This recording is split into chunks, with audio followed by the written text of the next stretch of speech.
wabarakatuh. Perkenalkan, kami dari kelompok 5, Prodi S1 Akuntansi Pamulang. Nah, di mata kuliah ini, yaitu mata kuliah perilaku organisasi, kita akan menjelaskan sedikit tentang dasar dari perilaku kelompok. Nah, langsung aja kita ke materinya. Definisi perilaku kelompok. Secara etimologi, perilaku dalam bahasa Inggris berarti behavior. Sedangkan secara terminologi artinya tanggapan atau reaksi individu terhadap rangsangan atau lingkungan. Nah, menurut Toha, perilaku adalah fungsi dari interaksi antara individu dan lingkungannya. Sedangkan menurut Robbins, kelompok dapat didefinisikan sebagai dua orang atau lebih yang berinteraksi untuk mencapai tujuan tertentu. Dan secara umumnya, perilaku kelompok adalah kegiatan yang dapat diikuti oleh dua orang atau lebih yang berinteraksi dan bersatu untuk mencapai beberapa tujuan bersama. Nah, ketika bergabung dengan suatu kelompok, kepribadian, karakter, watak, dan karakternya dipindahkan ke kelompok. Dalam hal ini, suatu tindakan yang berfokus pada tindakan individu pertama-tama harus dikembangkan dan diarahkan serta dikendalikan untuk tindakan berorientasi kepada kelompok. Selanjutnya, klasifikasi kelompok. Nah, di sini kelompok itu diklasifikasikan menjadi dua kelompok. Yang pertama ada kelompok formal. Kelompok formal itu kelompok perilaku organisasi yang terorganisir dan secara khusus dirancang untuk mentransfer tujuan organisasi ke anggotanya. Dan kedua itu kelompok informal. Adalah kelompok yang berevolusi tentu saja dengan individu-individu tanpa bimbingan organisasi tempat mereka bekerja. Informasi grup tidak terorganisir dan tidak diatur. Nah, contoh dari kelompok itu sendiri itu ada beberapa kelompok yang sering kita temui.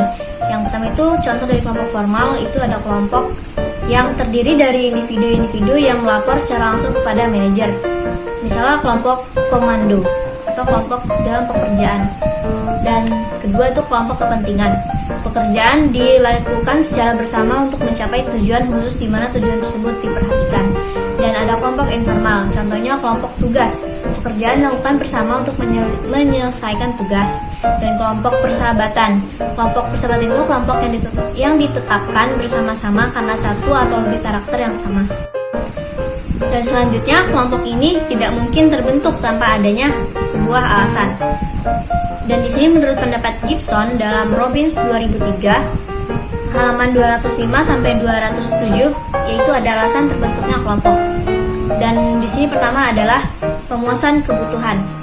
Pemuasan kebutuhan itu keinginan untuk memenuhi kebutuhan dapat menjadikan kekuatan pendorong yang kuat dalam pembentukan kelompok. Dan misalnya di sini ada keinginan keamanan. Orang-orang dalam kelompok dapat mengurangi ketidakpastian karena mereka sendirian. Individu akan merasa lebih kuat, lebih percaya diri dan tahan terhadap ancaman kalau misalkan mereka itu berkelompok. Dan kedua ada keinginan sosial. Keinginan untuk menjadi bagian dan milik suatu kelompok menunjukkan kebutuhan sosial setiap orang. Misalkan kita berteman, kita bersosialisasi, kita pasti punya dalam suatu kelompok juga. Dan yang terakhir ada keinginan penilaian. Di beberapa lembaga ada banyak kelompok yang dicari karena berbagai alasan, misalnya keahlian, teknis, kegiatan eksternal, dan lain-lain. Dan kedua itu ada kedekatan dan daya tarik.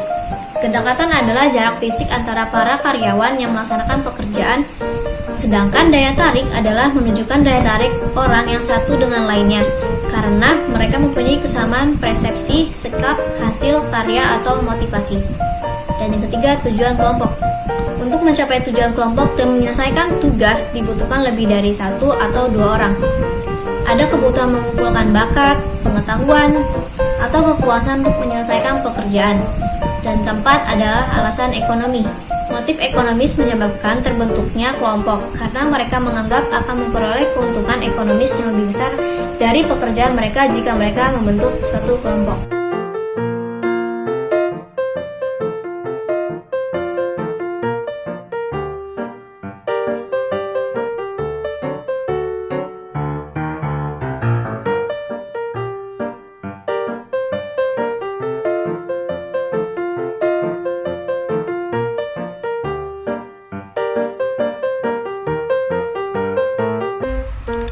Nama aku Sili Juleha. Di sini aku mau menjelaskan mengenai hal yang membentuk perilaku dalam kelompok atau properti kelompok. Simak penjelasannya. Yang pertama adalah norma kelompok. Kalian tahu nggak sih apa itu norma kelompok?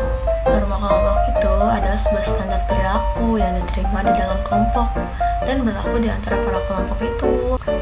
Norma sebenarnya dapat mencakup beberapa aspek dari perilaku kelompok.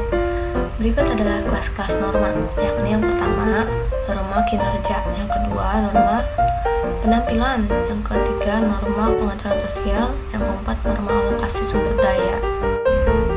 Yang kedua adalah status. Status adalah suatu posisi yang didefinisikan secara sosial atau peringkat yang diberikan kepada kelompok atau para anggota kelompok oleh orang lain. Bahkan kelompok terkecil ini mengembangkan peranan, hak, dan ritual untuk membedakan para anggota kelompoknya. Status cenderung berarti dari salah satu di antara ketiga sumber berikut, yaitu satu, kekuasaan seseorang yang dimiliki atas orang lain. Kedua, kemampuan seseorang untuk memberikan kontribusi bagi tujuan kelompoknya. Yang ketiga, karakteristik pribadi individu. Yang ketiga adalah ukuran atau besaran, yaitu besaran suatu kelompok mempengaruhi seluruh perilaku kelompok. Tetapi pengaruhnya itu nggak tergantung pada apa variabel dependen yang kita amati. Kelompok dengan puluhan atau lebih anggota baik untuk memperoleh input yang beragam. Jika tujuannya untuk menemukan kenyataan, maka semakin besar kelompok seharusnya semakin efektif. Yang keempat, yakni kekompakan, adalah sebuah keadaan yang mana para anggota kelompok tertarik satu sama lain dan termotivasi untuk tetap bertahan dalam kelompoknya. Strategi yang dapat dilakukan untuk mendorong kekompakan kelompok adalah sebagai berikut. Yang pertama, membuat kelompok yang lebih kecil. Yang kedua, mendorong perjanjian dengan tujuan kelompok. Yang ketiga, meningkatkan waktu yang dihabiskan oleh para anggota kelompok. Yang keempat, meningkatkan status kelompok dan anggapan kesulitan dalam memperoleh keanggotaan. Yang kelima, menstimulasi kompetisi dengan kelompok lain. Yang keenam, memberikan imbalan pada kelompok bukannya pada individu. Yang ketujuh, mengisolasi kelompok secara fisik. Kelebihan dalam pengambilan keputusan. Yang pertama, dalam pengembangan tujuan, kelompok memberikan jumlah pengetahuan yang lebih besar. Yang kedua, dalam pengembangan alternatif usaha-usaha individu para anggota kelompok dapat memungkinkan pencairan lebih luas dalam berbagai bidang fungsional organisasi. Yang ketiga, dalam alternatif penilaian, kelompok mempunyai pandangan yang lebih besar. Dalam pengambilan keputusan yang efektif dan efisien, itu tidak boleh terlalu cepat atau tergesa-gesa untuk mengambil keputusan. Karena jika cepat tapi tidak tepat, bisa saja terjadi hasil yang tidak diinginkan, apalagi mengatasi masalah yang terjadi dalam suatu organisasi. Kelemahannya, yang pertama, implementasi suatu keputusan, apakah dibuat kelompok atau tidak, harus diselesaikan oleh para manajer secara individual. Yang kedua, berdasarkan pertimbangan nilai dari salah satu sumber daya organisasi, keputusan kelompok yang sangat memakan waktu. Yang ketiga, pembuatan keputusan kelompok adalah tidak efisien bila keputusan harus dibuat secara cepat. Langkah-langkah dalam pengambilan keputusan. Yang pertama, menentukan perlunya pengambilan keputusan. Yang kedua, mengidentifikasi kriteria keputusan.